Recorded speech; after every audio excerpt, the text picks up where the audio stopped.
It's not the watch or your car that defines who you are. You are who you are, and you wear a Bausele. It makes him a better dad. It makes him a better work colleague. Some days I'll send him home, I'll know he hasn't had a swim. So mate, go and have a swim, will you? I love the cold so much. It's quite an easy place to sit and think and overcome yourself. And because we tell ourselves all, I can't, it's too cold, get out. But then you get through it and you're fine. And the next that afternoon or the next day, you think, I wonder how many other things I'm telling myself I can't do. Welcome back to the Australian Watch Club podcast channel. My name is Sam, and today we have two very special guests with us today. So we have Arron and Christophe from Bausele. And we're actually coming you from Bausele's new headquarters at the Rocks in Sydney. So Christophe, would you like to tell us where we are and why the new place? 28 Harrington Street in the Rocks. Please come and say hi. We always welcome everyone just for a coffee, a little hello. And we moved from 75 George Street. We have a very good coffee. Soy chai in the Rocks is pretty special as well. So we just moved from 75 George Street to 28 Harrington. And we're very happy to be here in the new place. It's the oldest building in the Rocks from 1880.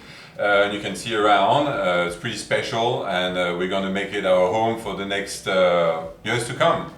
And on the other side of that wall is the bar at the tap house. Nice. So we're right next door. If you can find the tap house, you can find us. And I guess we'll be having drinks at the tap house as Quite well. Quite likely. So how did you guys meet? What's the background of Arron and Christophe? How did this all come about? I was moving to the US with my wife and the kids, and then one of the original investors in Bausele said, Arron and Beck have got a great network, you should meet Christophe. I think you should meet them and see if they want distribution in the US. We had a chat. I loved Christophe's watches. Yeah. I tried to avoid his passion, but it's impossible. And here we are. Right. You know, that was, 8 years ago? 9 years ago now. Okay. And then we took over some distribution in the US and started getting into a few luxury hotels, and we're in the Montage hotels around the US, and then a few retail stores in LA. And then my wife and I ended up founding another company that blew up and took all of our bandwidth. And then we sold that after a couple of years, and then I had more time for Bausele, and Christo asked if I would come on full time. Christophe, I know you were in the watch industry before this. So what's your background in watches? Look, I'm an ex-boring accountant. I used to work at PwC and put a lot of numbers together on an Excel spreadsheet. Right. Which was fun, but my real passion was for watches. And the first time I was able to get out of PwC and that accounting background, I was in investment funds back in Luxembourg and Switzerland. I applied to a lot of different watch brands, and I ended up being the youngest CFO in the watch industry at the age of 28 for a brand called Technomarine in the 2000, which... Are they still around? They're still around, and to tell you how good they are going, they've been sold for $1 to Invicta. Wow. So they're doing pretty good at the moment. But it was a great brand at the time. It was doing so well. And I was working with the sole owner of the company called Franck Dubarry. He taught me a lot, and thank you again to Franck for giving me that opportunity. And then I worked for the Swatch Group. So I was the CFO of Universo in La Chaux-de-Fonds. Living in Bienne. So what's Universal? What do they do? They do all the watch hands. So they make 80 million watch hands a year, all in La Chaux-de-Fonds in Switzerland. Okay. Most of the quantity are for the Swatch brand, but believe it or not, the Swatch brand is 100% Swiss made, and even the hands are made in La Chaux-de-Fonds in Switzerland by Universo. That's amazing. But the good thing when you work for a component manufacturer is that you know what's really happening in the industry. There's no press release, there's no all of that. You know if a brand X didn't order their hands for 6 months, what's happening. You know exactly. It was... No matter what the press says. No matter what the press says. So it was great to work behind the scene and build some strong relationship with a lot of manufacturers, which then helped me when I came in Australia to start Bausele, to connect with these people and say, please help me out, because they're not interested by a small brand, those big manufacturers in Switzerland. Unless you produce 5,000, 10,000, they will never even look at you. So us at 500, no thank you. But because I had a relationship with them, then yes. Okay. And with Bausele, what was the inspiration behind the brand itself? I believe there's a story of how the name came about. The Bausele name? The Bausele name, yeah. Okay, so Christo wanted something, he wanted to call it Beyond. Right. And then he went to an IP lawyer and the guy said, you're beyond your mind if you think that you're going to be able to trademark Beyond and not have any troubles with it. Okay, so it's too generic? Too generic. And then he went back to the drawing board and he wrote Beyond, and then he wrote Australia, and there's elements in the crown. He went, hang on, Bausele, Beyond, Australian, elements. That's how he came up with it. That's pretty much Bausele here. You've got the elements, you've got the sunrise, and that's Bausele. All right. And you spoke about the elements in the crown. So how did that come about? There were two things. I like this part of the story because when Christo met his wife, who was an Australian dancer in Geneva, moved back to Australia, fell in love all over again with the country, and was looking at all of the risks and thinking, I need to create my own brand. That was in 2011. 2011, yeah. Okay. So we've been around a minute now. We're getting there. We're growing up. We're teenagers. And then he, two things it needed. One, it needed to be Swiss made, which was easy. That's as he just explained his background. And two, it needed something uniquely Australian. Yeah. And he's a little bit out there in his design and his thinking, and what he came up with was, it was just turned out to be amazing for us, a hollow crown concept where he was taking elements from Australia, some red earth from the centre, or some white sand from one of our beautiful beaches, and sending an element of Australia out beyond Australia in every watch. So he's sending a piece of Australia around the world, of the new country he loved, and taking some and sending it out. Great. And that concept of the element in a watch, that came from Yvan Arpa, which I had the opportunity to thank. He's a good friend. With Arpa watches. Yeah, we're Arpa watches, but also before that he was at Rebrand, and he did a watch with some dust of the volcano in Iceland. Titanic steel. And he did the Titanic and all of that. So he came with the element in watches now. It has been done by every brand, but he was our neighbor at Baselworld in 2015, where we're the first Australian watch brand to be at Baselworld, and the only. Rest in peace, Baselworld. And we, he was our neighbor, so I went to say thank you, Yvan. Thanks to you, we've got a brand. I've got a brand. It's Bausele. And he was, you know what? You're the first who ever thanked me for that concept, which I clearly came up with, and we're super close friends now, and he's a big supporter of the brand, and I'm a big supporter of what he does. Yvan is amazing. Yeah. And starting a new brand couldn't have been easy, right? You must have overcome a lot of challenges, especially doing an Australian brand, but then having it Swiss made. Can you talk us through some of the obstacles you've had to overcome? Look, at first, of course, it's a financial issue, so you need to work that out, but we started very little. We started with a price range that was quite low, around the $300, $500, just to make it a bit appealing. Australia wasn't ready for a brand that's a little bit more high-end. And every time we sold a watch, we would invest. Sold a watch, invest. And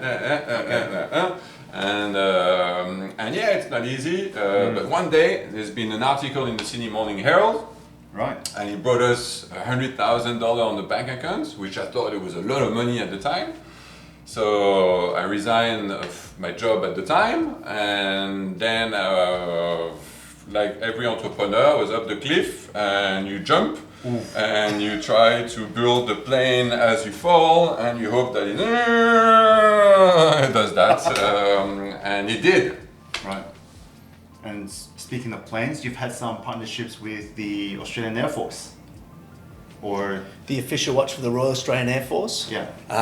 We beat out two of the biggest brand names in the world. Obviously, we're an easy choice because it's the Australian Air Force and we're an Australian brand, but I ignore that fact and think that we beat the big guys because we deserve to. Yeah. And their motto was then, now and always. So they gave us, this is where the hollow crown comes in, They gave us some soil from Point Cook, which is the site of the first Air Force base in 1914, I want to say, for the Crown. So we had then covered. For now, they gave us a piece of the first F-18 fighter jet produced and flown in Australia for the caseback. Wow. Then and now. And then always was their logo, which we put on the dial, which is their commitment, or represents their commitment to always protect and serve the Australian people. So it's then, now and always. We told a full 100-year history that they could actually keep some of their history with them. It was a pretty exciting collaboration. It was amazing for us too. When we first realised that was happening, for me as a kid growing up and watching the fighter jets come past the football or at any big celebration, I couldn't believe that we actually had a piece of one of those, of that energy in one of our watches. Yeah, the F-18, fun fact, Mel Hupfeld, who used to be the chief of the Air Force at the time of the centenary, used to fly that exact plane, which was A21-01. And he actually flew that plane, and he was from the 75 Squadron, and we were 75 George Street. So there was a lot of things going around. Yeah. Wow. Okay. And Bausele's underwent a bit of a rebrand recently, right? It certainly did. So what brought that on? You want to go? Yeah. So I think I went to New York. I've been traveling. I live in LA, and I'd been traveling around a lot of the fairs and the watch shows, and we've always done a bit of work on the brand. We've been continuously trying to elevate the brand since the last few years. But I realised that a lot of the brands, as much as we knew who we are as a brand and what we stand for, a lot of the other brands better represented themselves in that way. They look more cohesive. Yeah. I came back from New York and I said to Christo, we need to almost reset. We need to take a pause. And we brought on Toby Lord, one of Christo's great friends, who is he's ex-CEO of a big branding company. And we brought on Christine Pruffer, who's used to be head of digital and partnerships at News Corp as a head of marketing. And we said, guys, let's get together and talk, and let's see what is important to us. And that is, what we found at our age and at our stage of life, and was making time and making time for the things that are important to improve, or not even to improve our life, but just to make us feel better. Yeah. Like Christo, every single day without fail, except for a couple of days, throughout the year, swims from Manly Beach to North Shelley? Or was it Manly Beach to Shelley Beach? Yeah. To Shelley Beach and back, which is 1.5. Yeah, 1.5 it's exactly here, getting in here. Yeah, and back. And I heard we've got a Makers of Time video on the website of Christo explaining it. He said it makes him a better dad. It makes him a better work colleague. Some days I'll send him home, I'll know he hasn't had a swim. So mate, go and have a swim, will you? But that's what was important to us, and that's what we stand for as a brand. As we're a people brand. We love our products and we create amazing products, but we want to make a difference. We want to lead by example. And for me, I always do jiu-jitsu. I had a breakdown in my early 20s. It took me a lot of years to recover. So I'll talk to anyone to listen about that, because if we can help through my story or through any of our stories, why not? And for me, it's always jiu-jitsu, because it doesn't matter how stressful things are at work. When someone's trying to choke you, you can't think of anything else.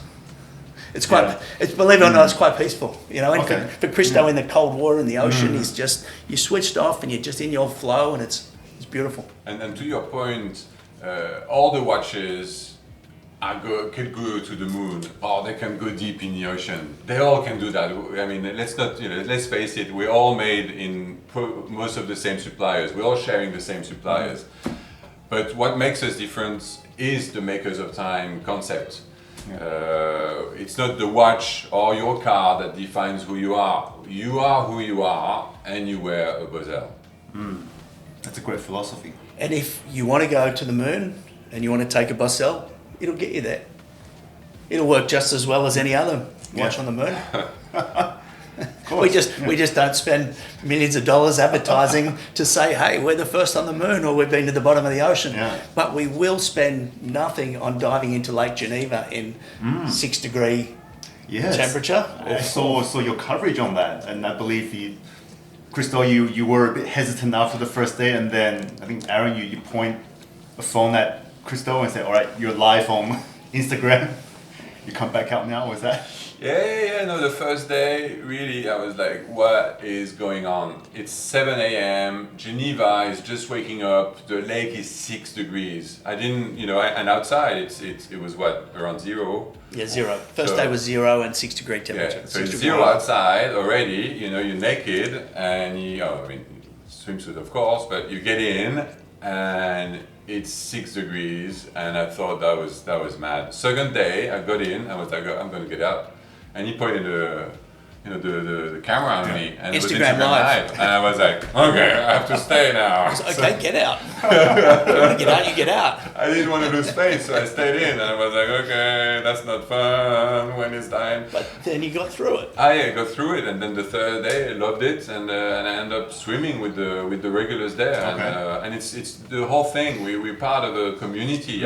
We were sad leaving these people So good. after a week because you all go around the little fireplace and you have your ginger tea, and it's about that community, and the day was only starting, and then you go when all the others had party at night, and which we like partying too, but we prefer waking up in the morning, and the day is completely different. Yeah. Yeah. By the end of the week, we had a few journalists with us and sending us messages saying that was amazing throughout the day, saying I've never felt so good at one of these events. That was thank you.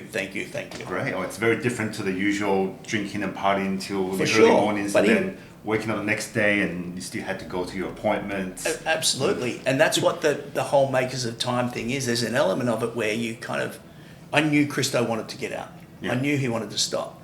And you tell yourself, and that's why I love the cold so much, it's quite an easy place to sit and think and overcome yourself. And because we tell ourselves all, I can't, it's too cold, get out.